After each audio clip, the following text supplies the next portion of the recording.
You won't believe what happened on this bus. It started as just another ride, but everything changed when a stranger stepped in with a little girl. What happened next will shock you. Make sure to subscribe and leave a like so you don't miss more thrilling stories like this one. The California sun blazed mercilessly overhead as Dwayne Johnson leaned against the hood of his black SUV, wiping sweat from his brow with the back of his hand. He stared at the engine as if sheer willpower could fix it. The smell of burned oil lingered in the air, mixing with the metallic tang of the engine coolant leaking onto the cracked asphalt. "It's dead," Dwayne muttered, glancing over at John Cena, who stood nearby, arms crossed, scowling at the smoke still rising from under the hood. "Transmission's toast. We're not going anywhere in this thing." John sighed heavily, pulling out his phone, but the screen showed no service. Of course. Middle of nowhere, no signal. Perfect. He looked down the long stretch of deserted road, their car stranded just on the outskirts of the city. Not a building or a gas station in sight. Just heat and empty pavement. "What now? You planning to carry this thing back to the city?" Dwayne let out a humorless chuckle. "If I could, I would." He leaned back, exhaling slowly. "Guess we're walking." John was about to respond when the distant rumble of an approaching vehicle caught their attention.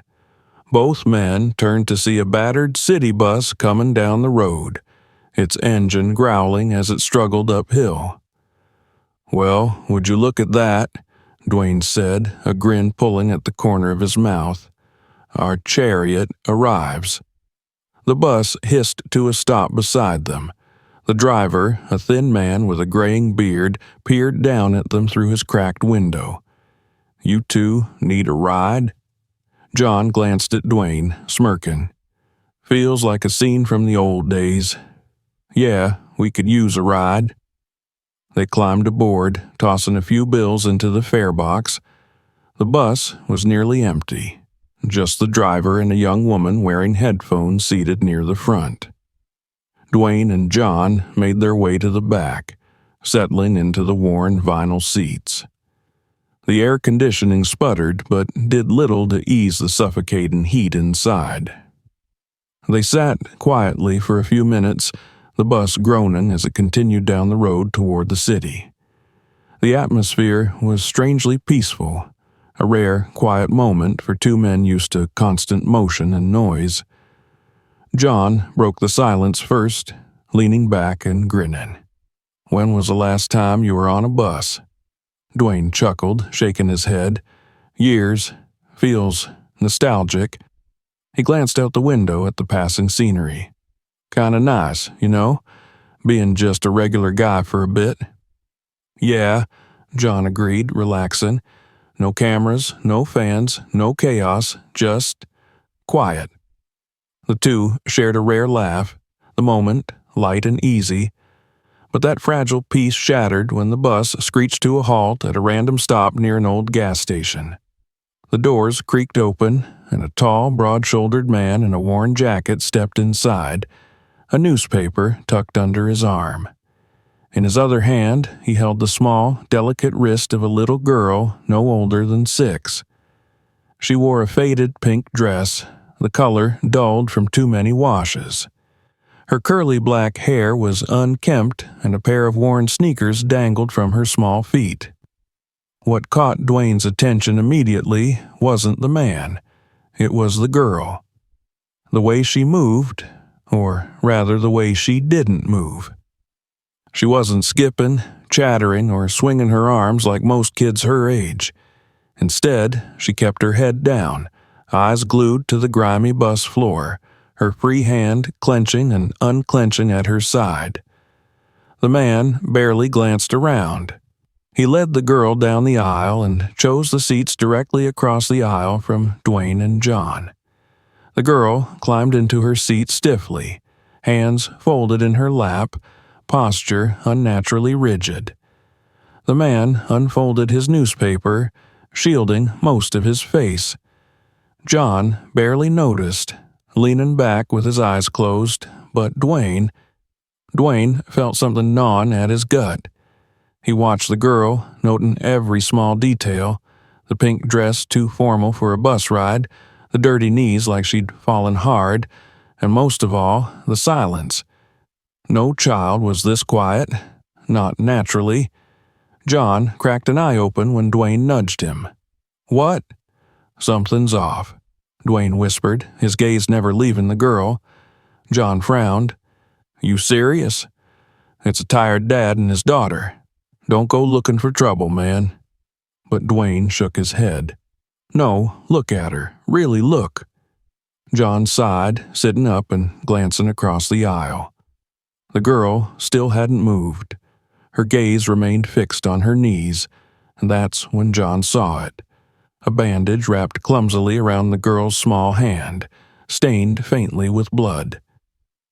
"Maybe she scraped her hand," John offered, but even he didn't sound convinced. "Yeah," Dwayne muttered, "or maybe worse." For a moment, neither man spoke. The bus rocked along the road, the noise of the engine the only sound. Unable to shake the growing unease, Dwayne cleared his throat and leaned slightly toward the girl, offering a small, friendly smile. "Hey, princess, that's a pretty dress. Did you hurt your hand?" The girl flinched at the sound of his voice but didn't answer. She peeked at him through long lashes, and for a split second Dwayne saw it. Fear, raw and overwhelming, flickering in her dark eyes. Before she could speak, the man slammed his newspaper down and shot Dwayne a cold glare. "She fell," he said flatly, "at the park, scraped her hand." Dwayne kept his expression neutral. "That's so? You okay, sweetheart?" The girl hesitated, then whispered, "I'm fine." The man's grip tightened on her wrist. "We're getting off soon," he growled and turned his attention back to his paper. John leaned closer, his voice low. "Maybe you're right. Something's not right with this." Dwayne nodded, muscles tense. "We don't move yet. We wait." Minutes dragged like hours. The bus finally slowed near another quiet intersection. The man stood abruptly, tugging the girl up by her wrist. "Come on," he barked. "Yes, Papa," the girl whispered, eyes cast down. They shuffled to the front of the bus. Just as the doors hissed open, the girl turned her head slowly, just enough so only Dwayne and John could see her, and raised her small hand in a barely there wave, her eyes glassy with tears. It was the silent cry for help that shattered any doubt. "John," Dwayne hissed, already rising. "I saw it," John growled, following him. They jumped up as the bus driver shouted, "Hey, you two staying or going?" "We're going," Dwayne snapped. They leapt off the bus, landing on the cracked sidewalk just in time to see the man and the girl disappear around the corner of a nearby building. Dwayne's fists clenched. "We follow, carefully." John placed a hand on his shoulder. "Don't blow it. We rush him now. The kid's the one who gets hurt." Dwayne nodded, jaw tight. "Let's move." The game had changed. No more quiet rides or peaceful conversations. The hunt had begun. The air outside was heavier than it had been on the bus, thick with tension and the kind of oppressive heat that made breathing feel like a chore. Dwayne and John moved quickly but carefully, keeping their distance as they followed the man and the girl down the cracked sidewalk. The little girl stumbled once, and the man jerked her upright by the wrist, casting a glance over his shoulder. Dwayne immediately pulled John back, pressing them into the shadow of a building. The man paused, eyes scanning the empty street, then turned and kept walking. "He's suspicious," Dwayne whispered. John nodded grimly. "Yeah, well, he should be." They kept moving, ducking behind dumpsters and broken fences, following just close enough not to lose them but far enough to stay unnoticed. Every time the girl looked back, Dwayne felt his chest tighten. There was no mistaking the silent plea in her eyes. After several tense blocks, the man stopped abruptly near a corner store.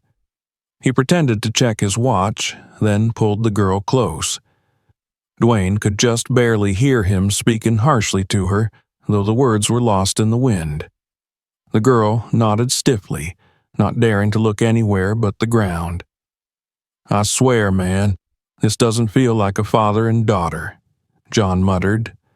Dwayne shook his head, jaw clenched. "It's not. I feel it in my gut." They watched as the man looked around, then dragged the girl down a narrow alleyway. "Shit," John growled. "He's trying to lose us." "Let's move," Dwayne hissed. They sprinted across the street and slowed just before reaching the alley entrance. Dwayne peeked around the corner first. The man had stopped halfway down, kneeling beside the girl, speaking to her in a low voice. She stood frozen, shoulders shaking slightly. "What's he doing?" John whispered. Dwayne shook his head. "I don't know, but we're not waiting to find out." He pulled out his phone and snapped a few photos, zooming in on the man's face, the girl's wrist, the strained posture. "Back up?" John asked. "No signal. Damn thing's dead," Dwayne muttered. "We handle this." Before John could answer, the man stood abruptly and grabbed the girl's wrist again, pulling her deeper into the alley. Dwayne and John moved fast, closing the distance quietly. Dwayne's heart pounded as he thought of the girl's eyes, the way she looked at him like he was her only hope. They couldn't lose her. Not now. Midway down the alley, Dwayne stopped. "We do this smart. If he runs, we could lose him. If we spook him, she could get hurt." John nodded. "We corner him. Calm, controlled." They split, John moving wide to the side while Dwayne approached from behind. The man must have sensed something because he turned just as Dwayne closed in. "Hey," Dwayne called out, raising his hands. "We just want to talk." The man's eyes widened, and he immediately pulled the girl in front of him like a shield. "Stay back," he barked. "I don't know you." "Easy," Dwayne said carefully. "We're not here to cause trouble." John appeared behind the man, silent as a shadow. With one quick motion, he grabbed the man's free arm and twisted it behind his back, forcing him against the wall. The man struggled, but John was stronger, pinning him easily. "Let me go," the man snarled. "You're making a mistake." "Are we?" Dwayne snapped, moving quickly to the girl. He knelt in front of her, softening his voice. "Hey, it's okay. You're safe now. Nobody's going to hurt you." The girl's lip trembled, but she didn't move.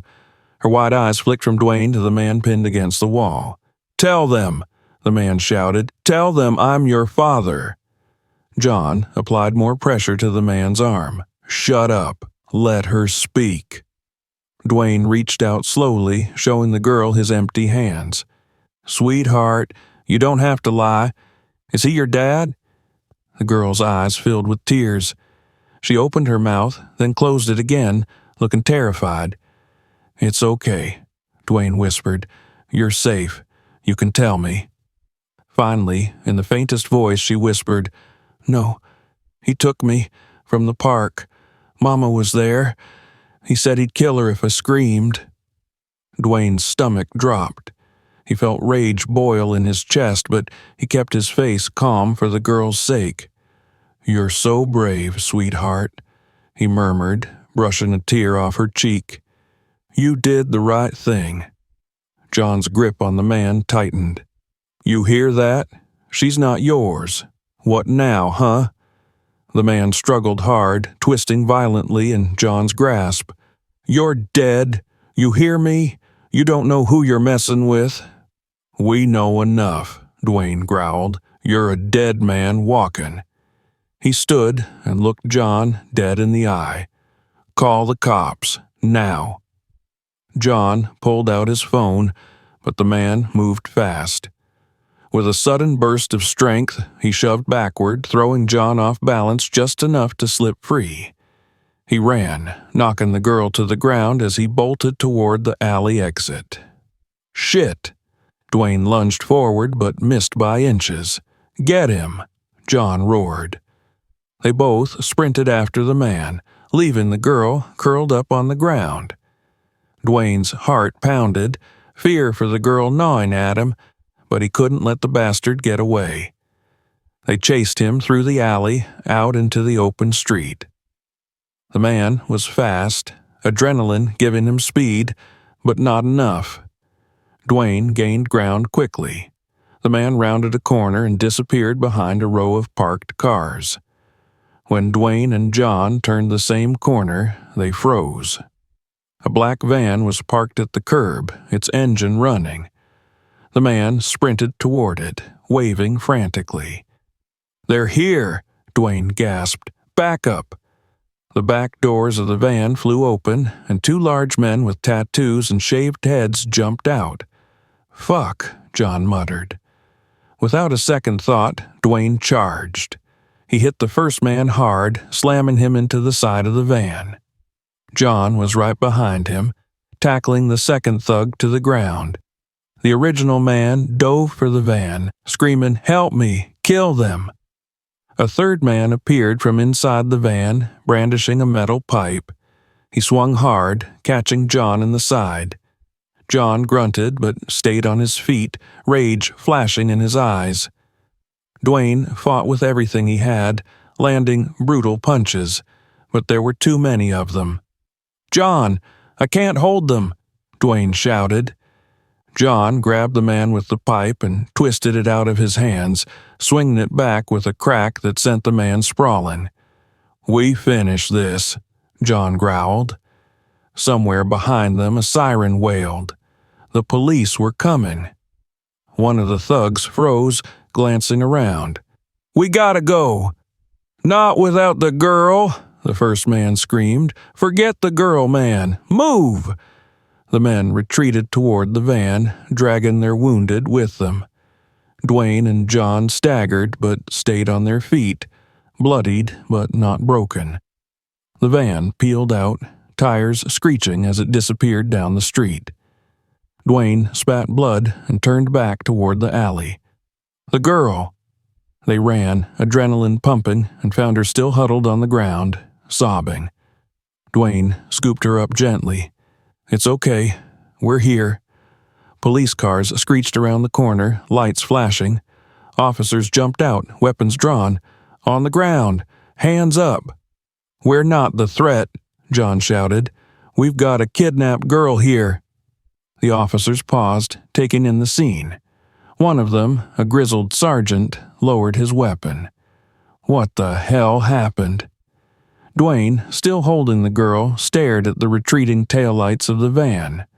Something bad, and it's not over. The sirens still echoed in the distance as the police quickly secured the area. Tape going up around the alley and officers taking statements from a growing crowd of curious onlookers. Dwayne sat on the curb, the little girl wrapped in his arms, her small body still trembling as she clung to him. John stood nearby, his shirt torn and bloodied from the scuffle, breathing heavily as he watched the retreating paramedics. The police were tense, trying to piece together what had just happened, but the girl was too shaken to speak. The officer in charge, Sergeant Ramirez, approached Dwayne cautiously. "She's safe now," Ramirez said softly, nodding toward the girl. "What's her name?"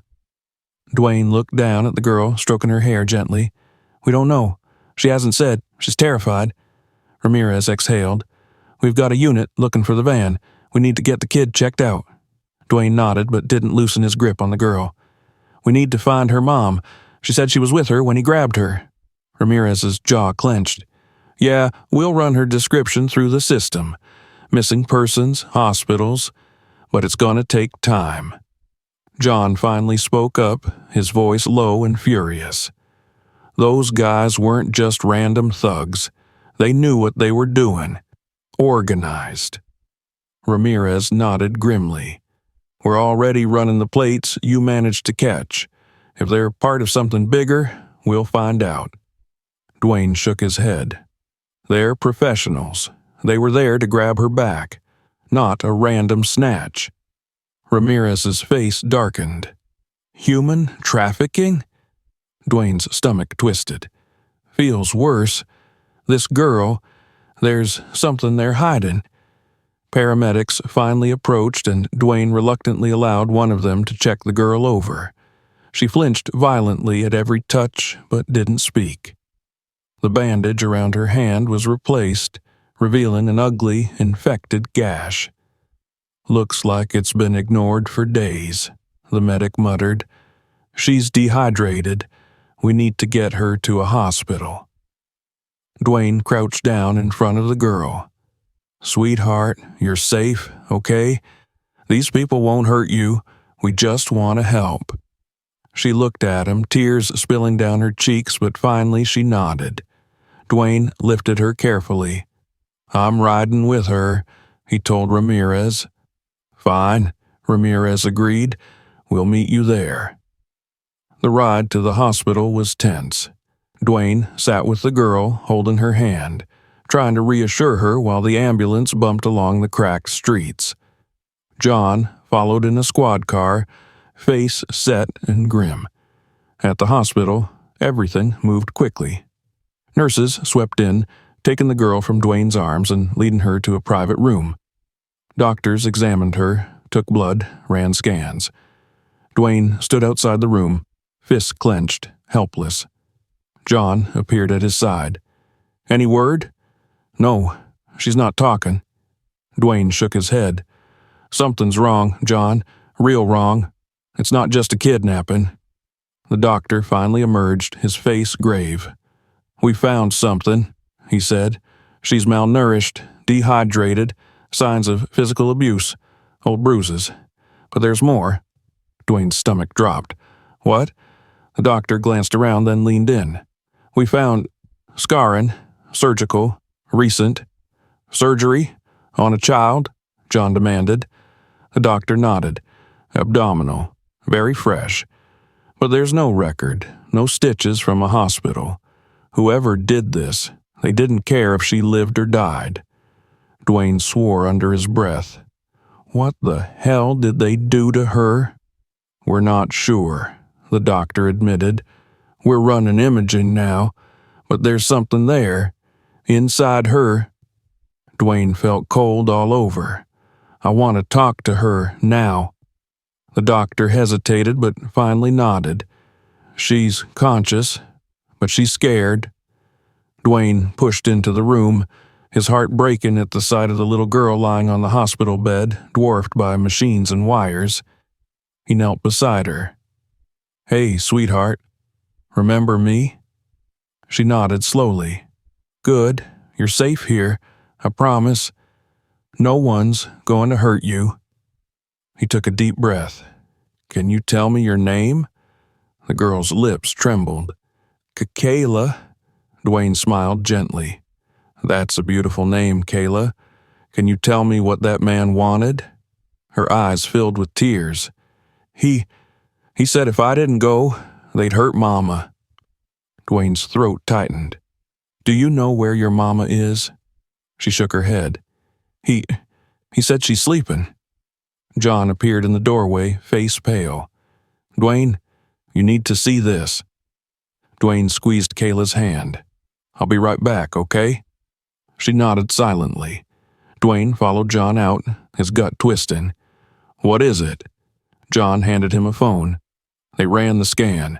You're not going to believe this." Dwayne stared at the image. There, lodged inside the girl's abdomen, was a small, foreign object. "What the hell is that?" "They don't know. Doctor said it's not organic. Not a tumor. Metal." "Metal?"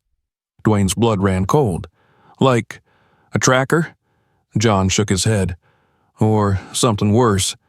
Before Dwayne could respond, Ramirez appeared, face grim. "We ran the plates. Van was clean. Fake registration. But we got a hit on facial recognition." "And," John snapped, "one of the men, name's Rickard Shaw, known associate of a trafficking ring, Real nasty stuff. Women. Kids. You name it. Dwayne swore. I knew it. Ramirez nodded. We're working up warrants, but it gets worse. Shaw's crew, they're rumored to work for someone bigger.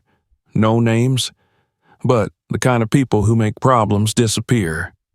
Dwayne rubbed his face. Jesus. The doctor appeared again, looking pale.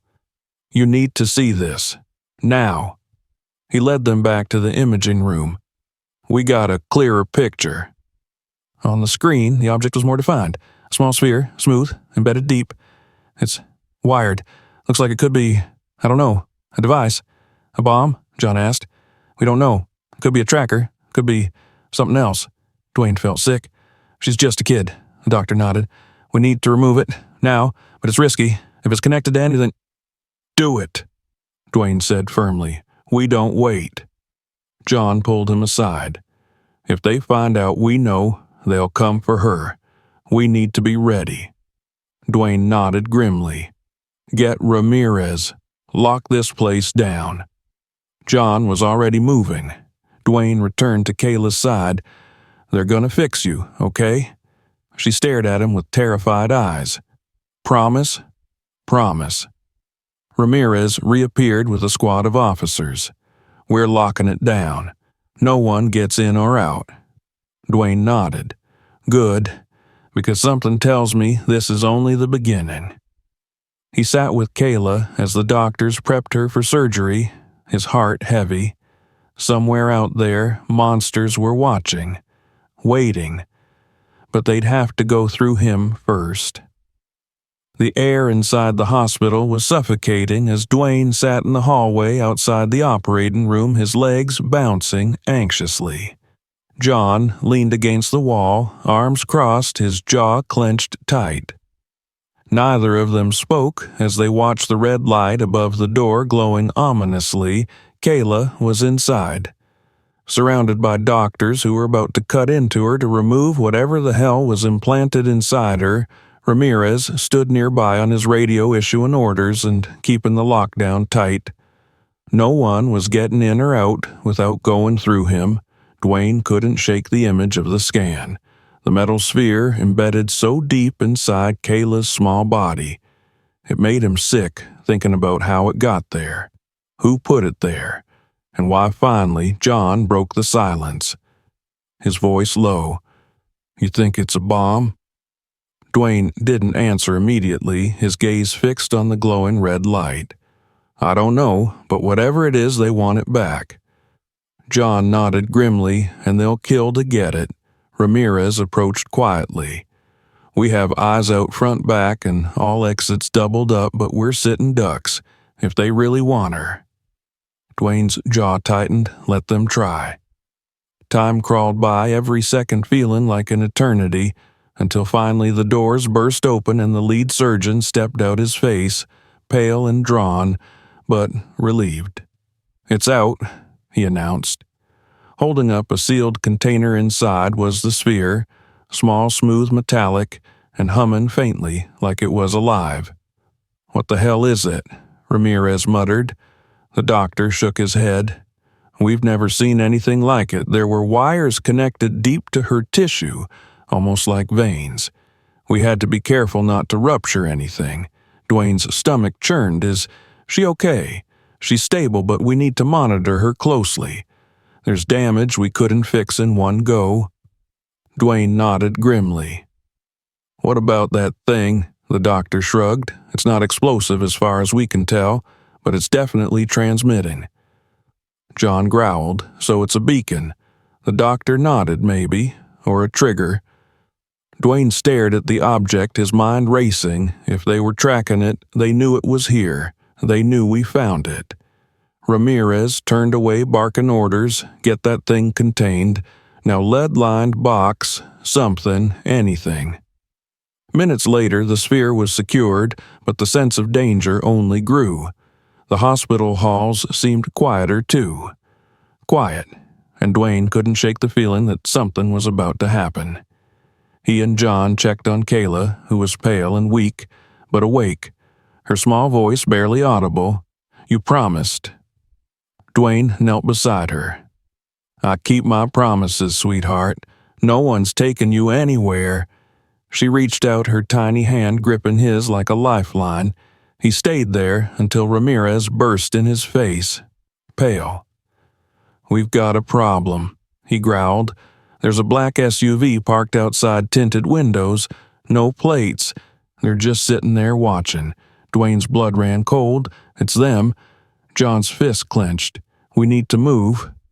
Dwayne shook his head. No, not yet. We wait for their move. They stayed, locked down, watching the SUV waiting, then suddenly the hospital power flickered. Lights dimming as the backup generators kicked in. What the hell, Ramirez barked, heading for the control room. Dwayne's phone buzzed unknown number. He answered cautiously. There was only one voice. Calm, cold, and terrifying. You have something that belongs to us. Dwayne's blood turned to ice. You're not getting her, the voice chuckled. Brave but stupid. You don't know what you're dealing with. We just want what's ours. Dwayne growled over my dead body. The line went dead. Seconds later, the front doors exploded inward and men in black tactical gear stormed the lobby. Weapons raised, Ramirez's men opened fire. The hospital became a war zone. Dwayne grabbed Kayla, wrapping her in his arms.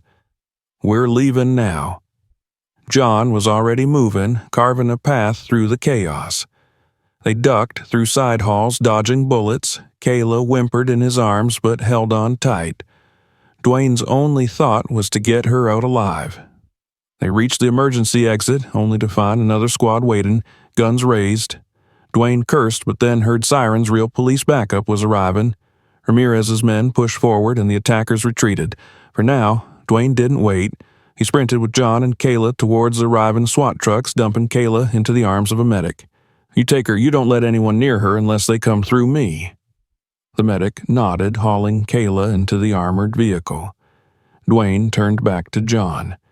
It's not over. Not by a long shot. John nodded grimly. What the hell are we dealing with? Dwayne shook his head. Something worse than we thought. They're not after her. They're after whatever was inside her, but they'll kill her to get it. The medic called out, We're moving. Dwayne and John climbed into the SWAT truck as it pulled away from the ruined hospital behind them. Smoke billowed, the black SUV still parked unmoving as they vanished into the night. Dwayne looked down at Kayla's pale face. We'll protect you, sweetheart, no matter what. But in his gut, he knew the worst was still to come. The SWAT truck rumbled through the dark city streets. The tension inside, thick enough to choke Dwayne, sat with Kayla, cradled in his arms, her small body still trembling against his chest. John sat across from them, his eyes locked on the passing streets. His fists clenched so tight his knuckles were white. The medic sat beside Dwayne, casting worried glances at the little girl. But, saying nothing, Ramirez's voice crackled through the radio. Updating them, the black SUV stayed behind but didn't give chase. Dwayne didn't trust it. If they wanted Kayla, they wouldn't stop just because the first attack failed. They're regrouping, John muttered. They're waiting for us to screw up. Dwayne nodded grimly. They'll try again. The truck pulled into a secure underground parking garage, a safe house. Ramirez assured them, heavily guarded and off the books, Dwayne carried Kayla inside. The girl, barely conscious, her head resting against his chest. The medic followed quickly, helping to settle her on a cot.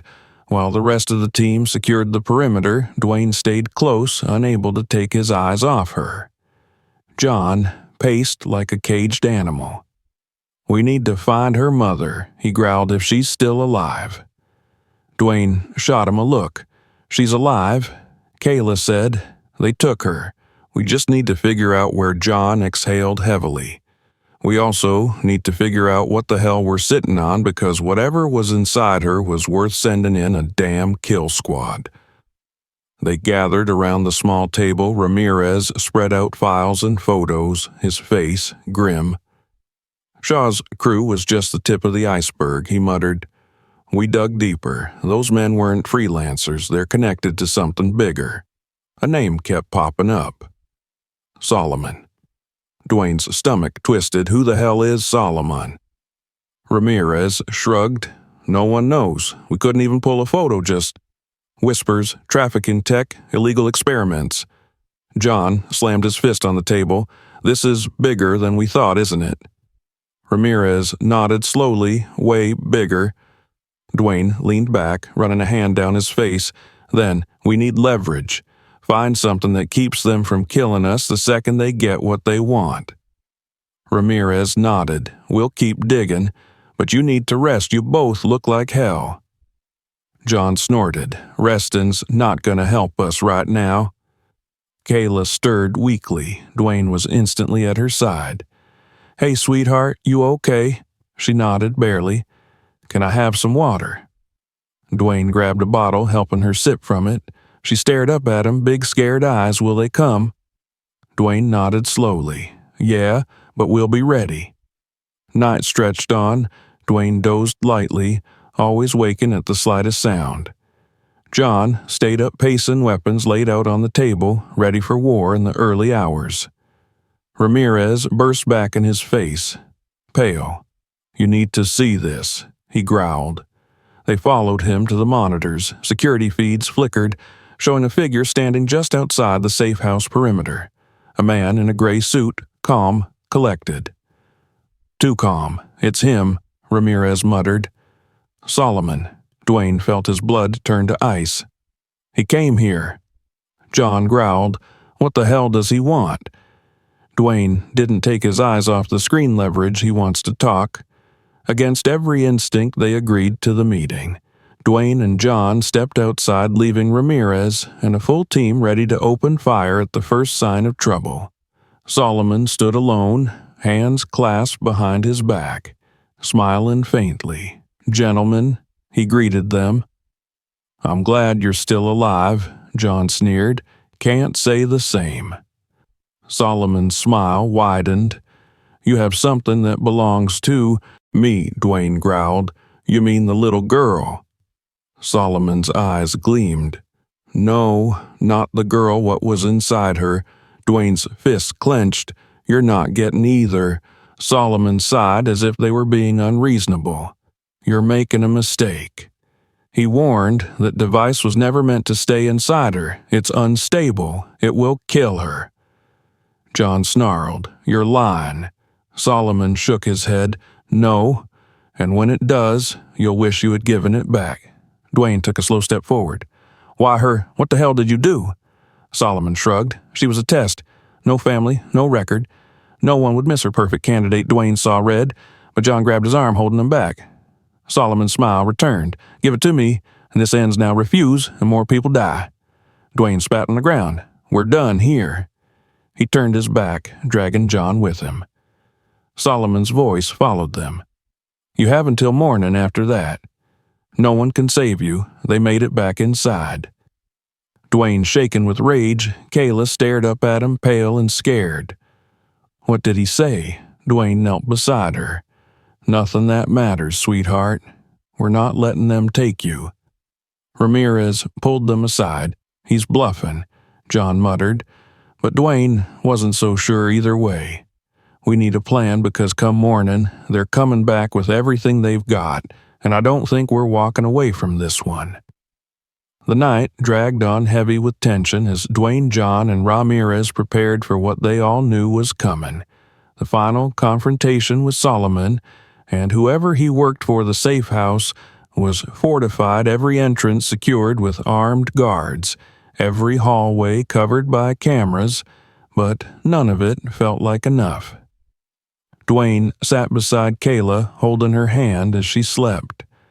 Her small chest rising and falling shallowly, he could see the fear still lingering on her face even in sleep, and it filled him with a rage he couldn't shake. John leaned against the wall, checking his weapon for the 100th time. his jaw clenched tight, his eyes dark and cold. "We need a way out," he muttered. "They'll come in full force, and if we stay, we're dead." Dwayne nodded grimly. "But where do we go? They'll follow us to the ends of the earth." Ramirez entered, then his face pale, his voice tense. "We found something." He laid a laptop on the table, pulling up files. "It's worse than we thought.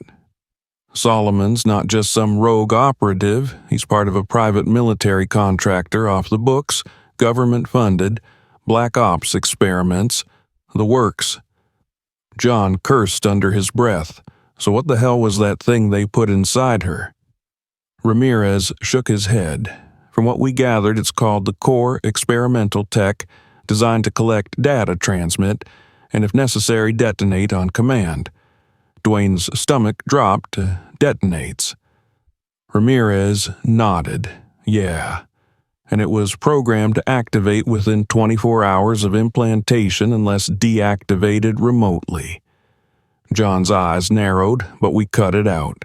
"So what's the play?" Ramirez sighed. "That's just at the core is only half the problem. The other half is her Kayla was meant to be the carrier. They modified her. Somehow we found files referencing biological compatibility. Whatever they did to her, it's permanent." Dwayne's fists clenched, so even without the core, they still want her. Ramirez nodded. "She's proof the experiment worked or failed either way. She's valuable." John slammed his fist on the table. "We end it tonight. No more running, no more hiding." Dwayne agreed, but he knew brute force wouldn't be enough. Solomon was too smart, too prepared. They needed a plan, and fast Ramirez laid it out.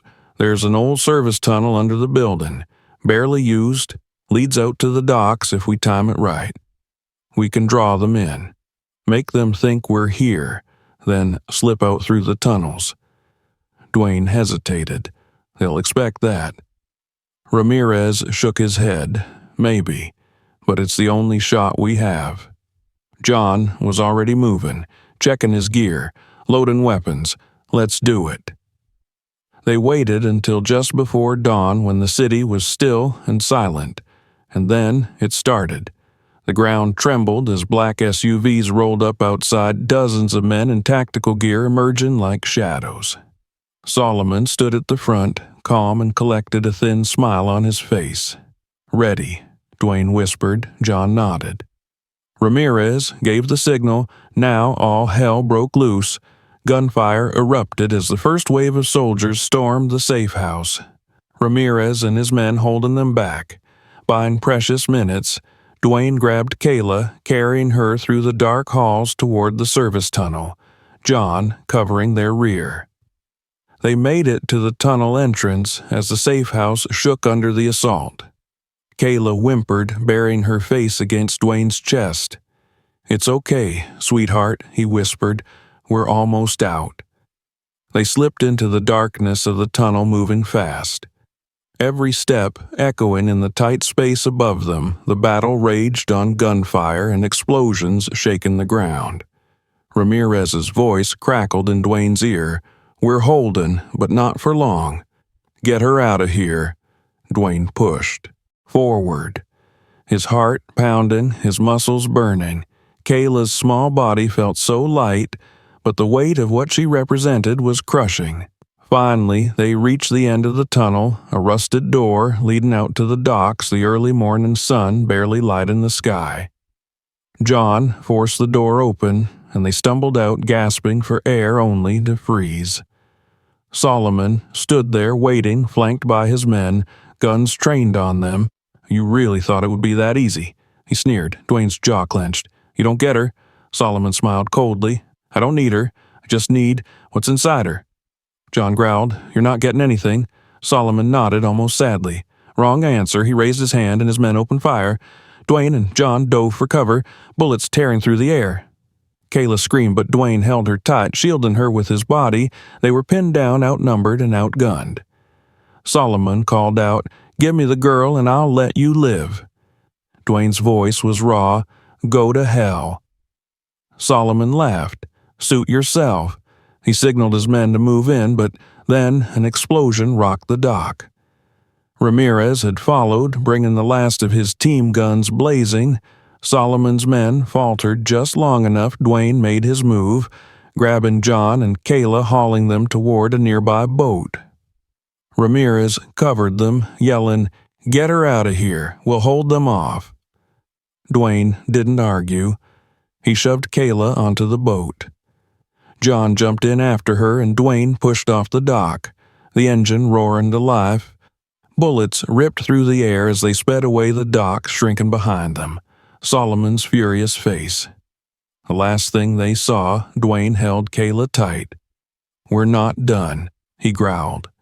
John nodded. "But we're alive." Kayla looked up at them, tears in her eyes. "You promise it's over?" Dwayne swallowed hard. "It's over for now," but deep down he knew this was only the beginning. Solomon wasn't finished, and neither were they. The sun rose slowly over the horizon, casting a golden glow across the open water as the boat sped forward, carrying Dwayne, John, and Kayla away from the chaos they had left behind. None of them spoke. The only sound was the roar of the engine and the soft sobs of the little girl huddled between them. Dwayne kept his arms wrapped around her, his eyes scanning the endless ocean ahead, while John sat close, his jaw tight, his mind racing through everything that had happened. None of it felt real, and yet the bruises, the blood, and the fear were all too real. Kayla finally broke the silence, her small voice trembling. "Is my mom really alive?" Dwayne exhaled slowly. "We're going to find her, sweetheart, I promise." They made their way to a small remote marina arranged by Ramirez before the ambush, a contact waiting with a car ready to take them somewhere safe. As they docked, Dwayne lifted Kayla into his arms, holding her tightly as if afraid to let go. John watched the water behind them, half expecting Solomon's men to appear, but the horizon stayed empty for now. They climbed into the car and drove away, leaving the marina, and the destroyed safe house behind. Dwayne kept his eyes on Kayla, while John worked his phone, coordinating with Ramirez, who was still alive. Barely, they had lost good men, but managed to hold Solomon's team back long enough for the escape.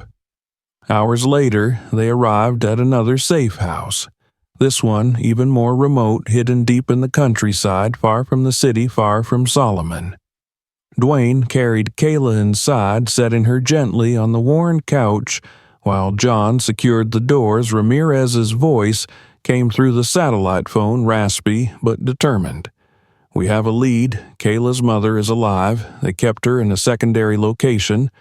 We're working on the exact coordinates, but it's heavily guarded. Solomon still needs her." Dwayne's eyes darkened. "Then we get her back." John paced the small room, his hands running through his hair.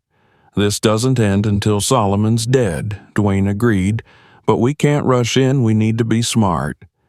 Ramirez is gathering everything we need to hit them hard, one last time." They spent the next few hours planning, resting, and watching over Kayla, who never left Dwayne's side. She clung to him, her small hand wrapped tightly around his. He could feel the trust she had in him, and it made his chest ache, knowing how close they had come to losing her. Finally, Ramirez called back. "We got the location, an old industrial compound on the edge of the city, fortified but not impenetrable. Solomon will be there. He's making his last stand." Dwayne nodded grimly. "Then we end this." They geared up one last time, loading weapons, checking equipment, and making sure Kayla was safe. They left her with trusted agents sworn to protect her with their lives. Before climbing into the black SUV and driving toward the compound, the city loomed in the distance as they approached the final battlefield. They arrived under cover of darkness, slipping through the shadows as they approached the compound. Spotting guards and cameras at every corner, Ramirez led them through a side entrance, bypassing security until they were inside. Heartbeats hammering, they moved silently through the corridors until they found her. Kayla's mother, bruised and battered, but alive, chained to a chair. Solomon stood nearby, smiling coldly. "I knew you'd come." Dwayne's rage flared, but he stayed focused, gun trained on Solomon. "Let her go." Solomon shook his head. "You don't understand, Dwayne. If she leaves, none of this matters. She's the key, the data, the proof. It's all in her DNA, her blood. She's the first successful subject," Dwayne snarled. "I don't care. You're done." Solomon smiled. "We'll see." He signaled his men, and the final firefight erupted, bullets flying chaos, exploding all around Dwayne. And John fought like men possessed, cutting through Solomon's forces, inching closer to Kayla's mother until finally Dwayne reached her. Breaking her chains and hauling her to safety, Solomon tried to run, but John tackled him, slamming him into the ground, gun pressed to his skull. Solomon laughed. "You think this ends with me? You have no idea what you've stumbled into." John's eyes burned, maybe, but you're not walking away from this. He pulled the trigger, ending it once and for all. Dwayne grabbed Kayla's mother, pulling her outside as the compound burned behind them, the night sky lit up with fire and smoke. Ramirez met them outside, bloodied but alive. "We did it," he rasped. "It's over." They returned to Kayla, who ran into her mother's arms, sobbing as they reunited. Dwayne watched silently, his chest heavy with relief and pain. Ramirez clapped him on the shoulder. "You saved her." Dwayne nodded, but at what cost?